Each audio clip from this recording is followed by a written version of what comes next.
کہ یہ لوگ اپنے منہ کی لاف و گزاف سے بکتے ہیں کہ اس دین کو کبھی کامیابی نہیں ہوگی، یہ دین ہمارے ہاتھ سے تباہ ہو جائے گا،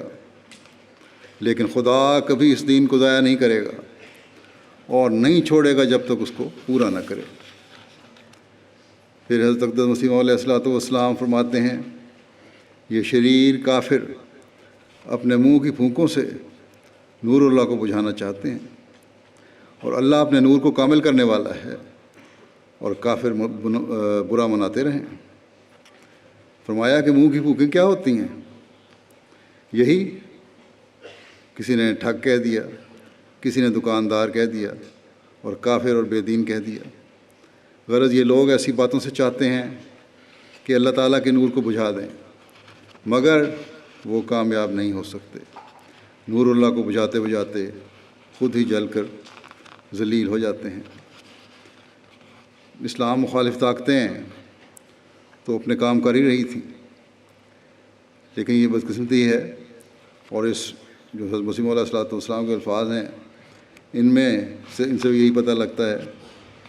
کہ ان لوگوں کی بھی جو اپنے آپ کو مسلمان کہتے ہیں،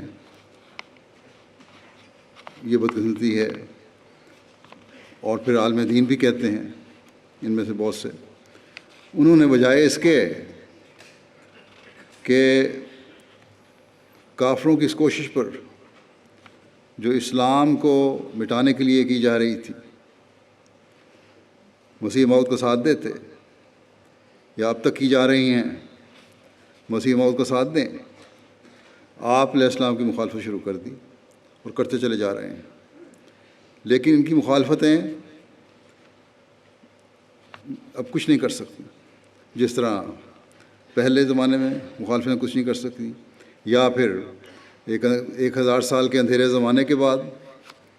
مخالفتیں اسلام کو کچھ نہیں بگاڑ سکی، اور اسلام اللہ تعالیٰ کے فضل سے محفوظ رہا، قرآن کریم اللہ تعالیٰ کے فضل سے اپنی اچھی حالت میں رہا۔ اس طرح اب بھی یہ قائم رہنا ہے، اور جس طرح کہ حضرت مسیح علیہ الصلوۃ والسلام سے اللہ تعالیٰ کا وعدہ ہے، آپ کے زمانے میں اور آپ کے ذریعے سے احیاء دین اور اسلام ہونا۔ اب اسلام کی خوبصورت تعلیم حضرت مسیح موعود علیہ الصلوۃ والسلام کے ذریعے سے ہی دنیا پر ظاہر ہونی ہے، اور ہو بھی رہی ہے۔